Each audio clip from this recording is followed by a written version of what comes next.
અહીં આપણે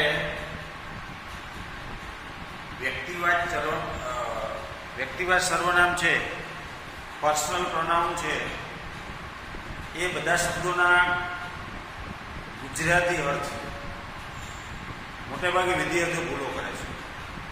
એટલે મિત્રો મારે ખાસ કહેવું છે,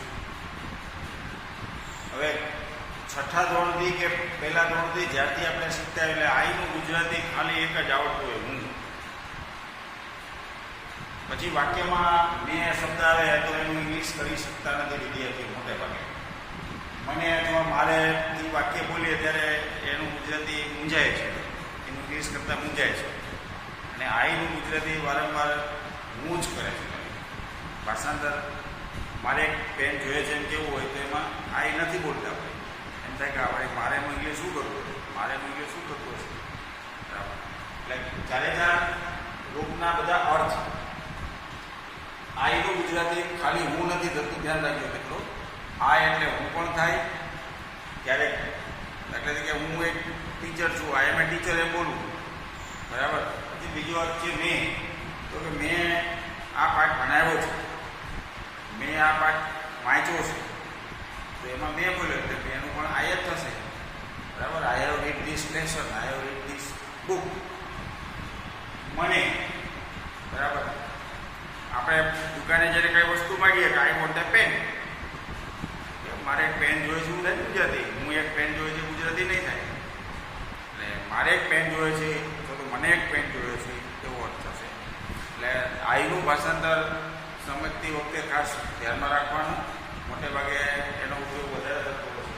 એટલે આઈનું ગુજરાતી હું પણ થશે, આઈનું ગુજરાતી હું પણ થશે, મેં પણ થશે, મને પણ થશે અને મારે પણ થશે. બીજું છે એ કર્તાનું કર્મનું રૂપ મી અથવા ટુ મી, એનું ગુજરાતી મને કર્મનું રૂપ છે. આઈનું કર્મનું રૂપ છે, એનું ગુજરાતી મને થાય છે. હવે મિત્રો જે મેં નીચે નોંધ લખી છે એ નોંધની તમારે ખાસ નોંધ લેવાની છે. કઈ? તો કે ઘણા કર્મના રૂપ છે દરેક, એ હીનું રૂપ હોય, સીનું રૂપ હોય, ઈટનું રૂપ હોય, વીનું હોય, ધેનું ગમે તે હોય, એની આગળ જુદા જુદા પ્રકારના પ્રીપોઝિશન મુકાતા હોય છે. જુદા જુદા અર્થ માટે જુદા જુદા પ્રીપોઝિશન આપણે મૂકતા હોય છે, વાંચતા હોય છે, સાંભળતા હોય છે, જોતા હોય છે.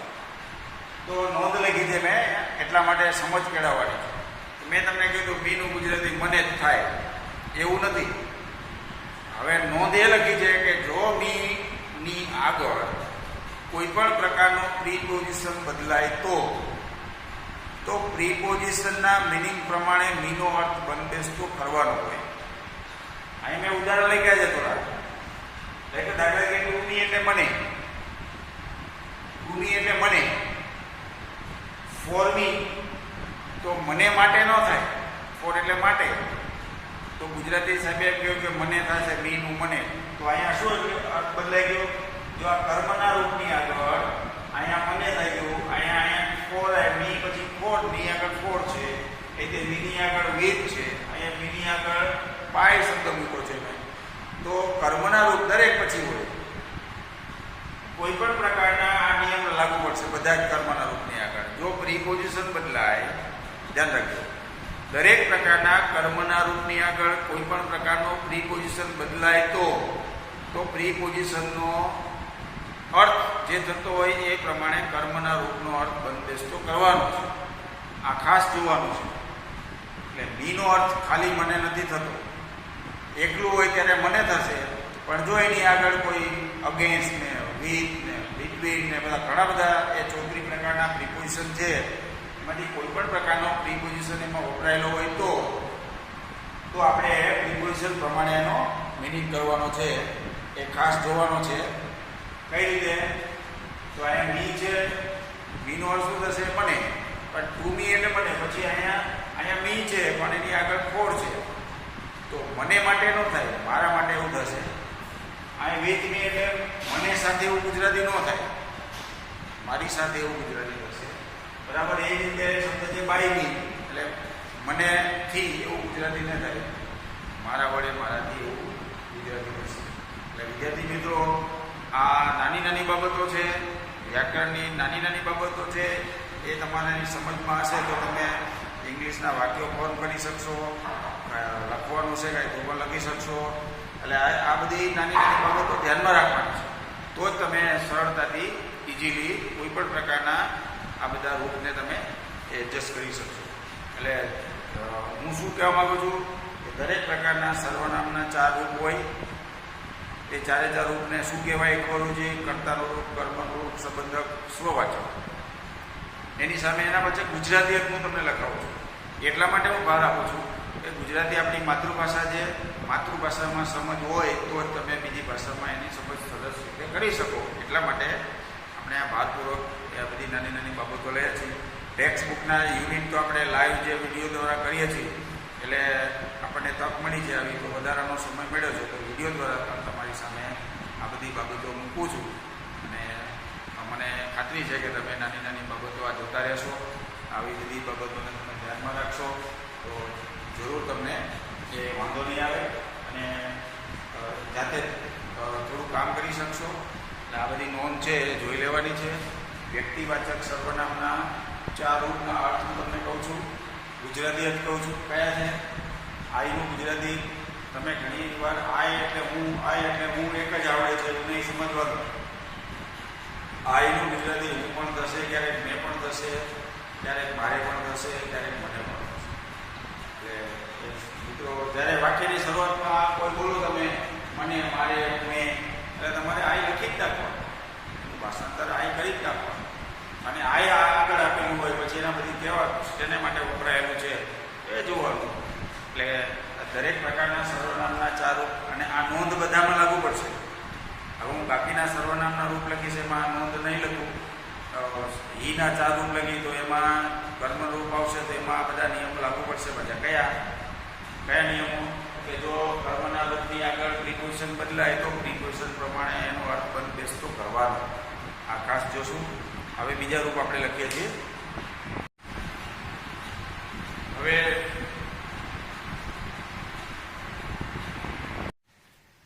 આપણે સર્વનામના જે ગુજરાતી અર્થ લખીએ છીએ, વ્યક્તિવાચક સર્વનામના ગુજરાતી અર્થ ઘણા બધા આ રીતે આપણે બોલતા હોય છે.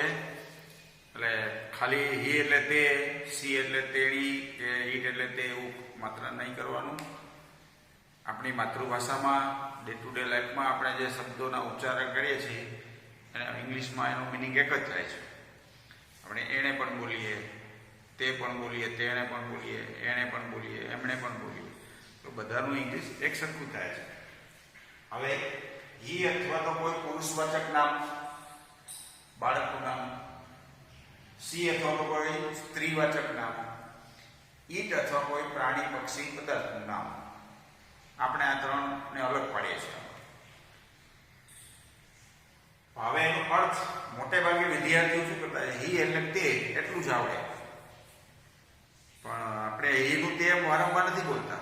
તે પણ બોલીએ છીએ, તેણે પણ બોલીએ છીએ. એટલે કે he gave me a pen, he gave me a pen, તો એનું ગુજરાતી કરો તો શું થાય?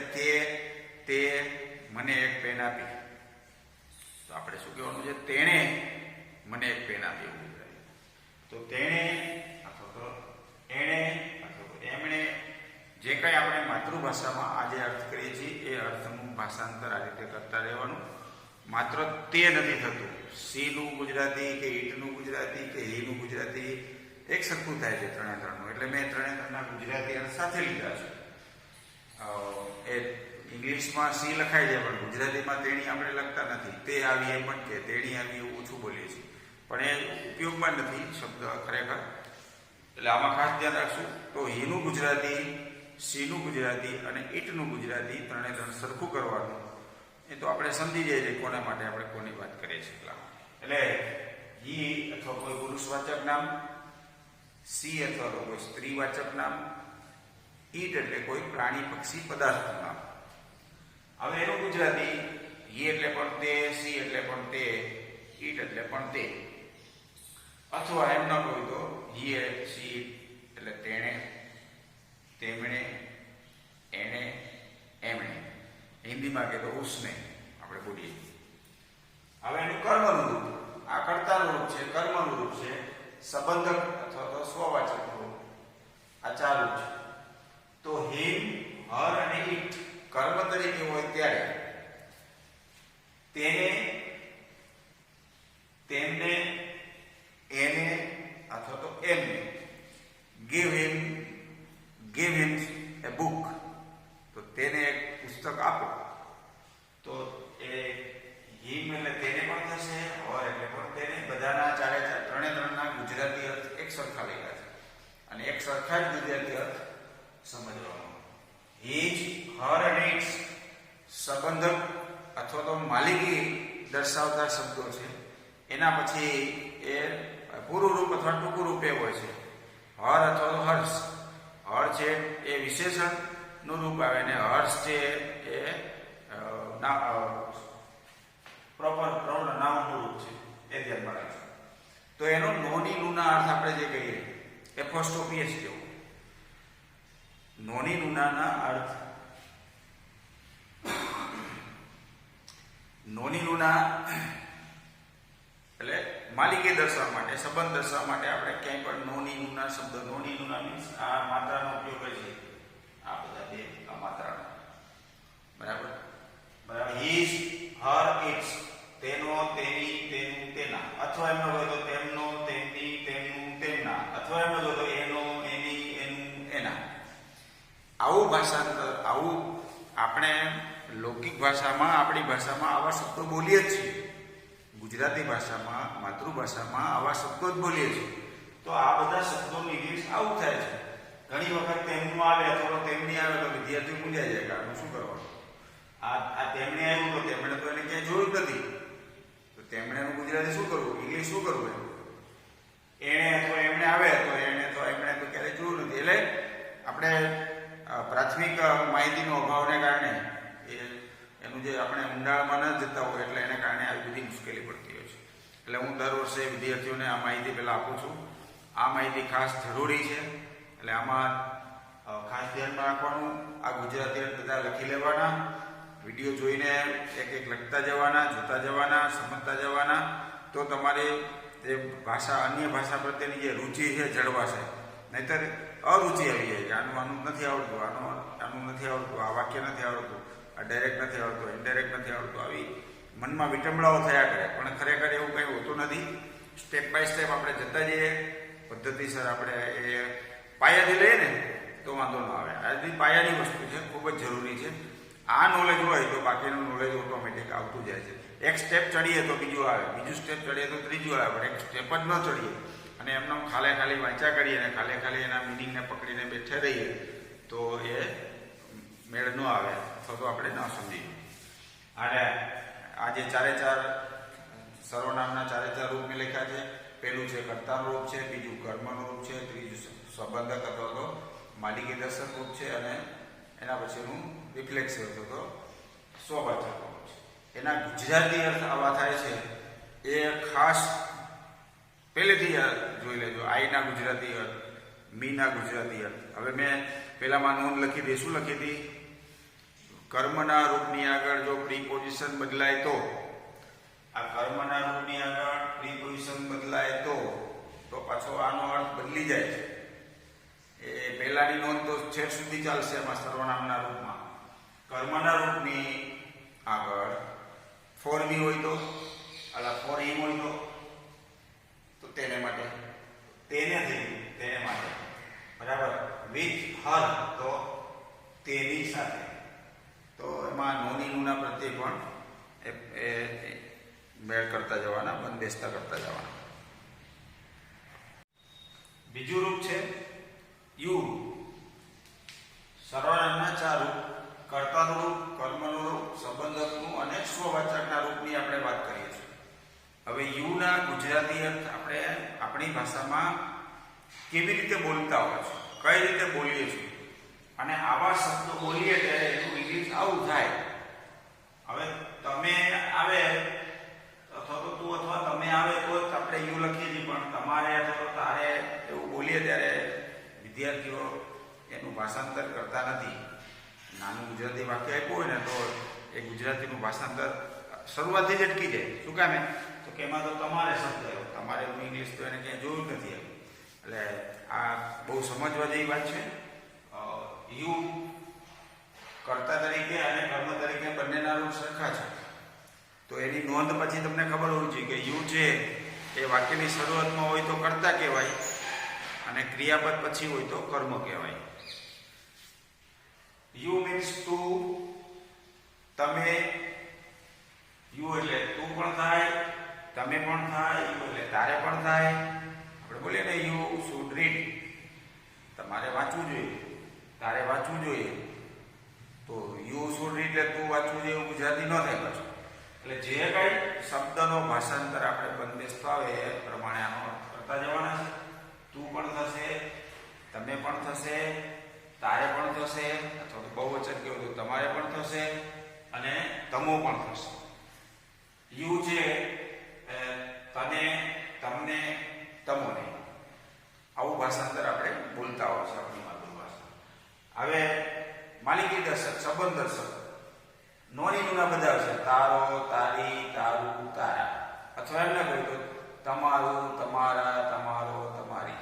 જે કંઈ એના પછી એ આ વિશેષણના રૂપ પછી જે શબ્દ છે, શબ્દના તમારી ચોપડી તો બરાબર, અથવા તારી ચોપડી અથવા તમારી ચોપડી છે, કઈ બોલવું પડે. યોર હોમ, તારું ઘર અથવા તો તમારું ઘર. યોર સ્કૂલ, તારી નિશાળ અથવા તો તમારી નિશાળ. આવું બોલતા હોય છે. યોર ફાધર, તારા પિતાજી અથવા તો તમારા પિતાજી. એટલે આ રીતે જે કંઈ અર્થ એના પછી કયો શબ્દ છે એ શબ્દ પ્રમાણે નોની ગુના જે કહેવાય આપણા માતા, તારો, તારી, તારું, તારા અથવા તો તમારો, તમારી, તમારું, તમારા એવા અર્થ કરવા છે. યુ યોર સેલ્ફ પણ કહેવાય અને યુ યોર સેલ્ફ પણ કહેવાય. બહુ વચન. એટલે આપણે તું ના અર્થમાં લેવું તો યોર સેલ્ફ, તો એનું ભાષાંતર યુ યોર સેલ્ફ બંને સાથે બોલી તો તું જ, તું જાતે જ, તું તારી રીતે, તું તારી મેળે, તને જેમ ફાવે એમ.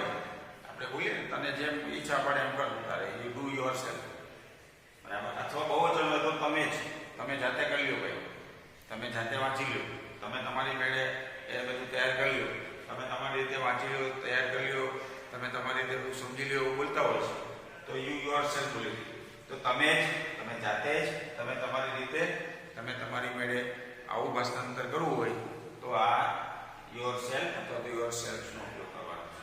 એટલે વિદ્યાર્થી મિત્રો, જે કાંઈ અગત્યના શબ્દો છે એ શબ્દોને તમારે સમજવાના પહેલા છે. કારણ કે શરૂઆતમાં જ આવા શબ્દોથી આપણે વાક્યની શરૂઆતથી જ આવા શબ્દો બોલતા હોય છે માતૃભાષામાં, અને એને કારણે આવા શબ્દોના ગુજરાતી અર્થ આપણને ખ્યાલ ન હોય તો આપણે એ મેન્ટલી એ કરી શકતા નથી. એટલે એ ખાસ જતું રહેવાનું છે. બાકીના બે શબ્દો રહ્યા. વી કર્તાનું રૂપ, અસ અથવા ટુ અસ કર્મનું રૂપ, અવર અથવા તો અવર્સ,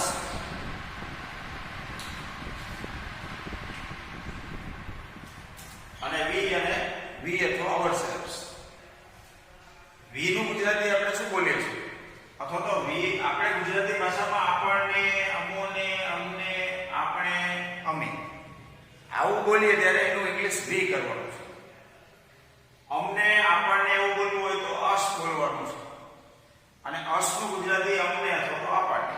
એટલે વી નું ગુજરાતી અમે પણ થશે, આપણે પણ થશે, અમને પણ થશે, અમોને પણ થશે, આપણને પણ થશે. અવર અથવા તો અવર્સ આ વિશેષણનું રૂપ છે, આ મૂળ રૂપ છે. તો આપણું, આપણી, આપણા, આપણો, અથવા અમારું, અમારી, અમારો, અમારા.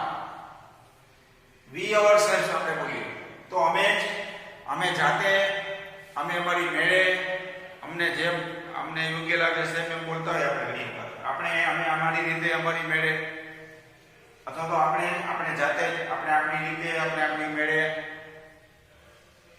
પછી તે એટલે તેઓ, તેઓને, તેમને, તેઓએ, આવું આપણે બોલતા હોય છે.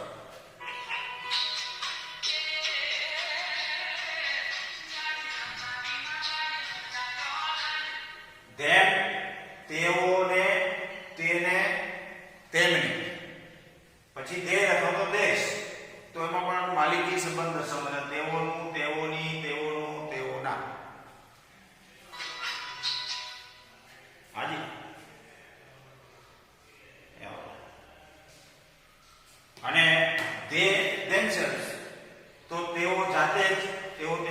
તેઓની મેળે.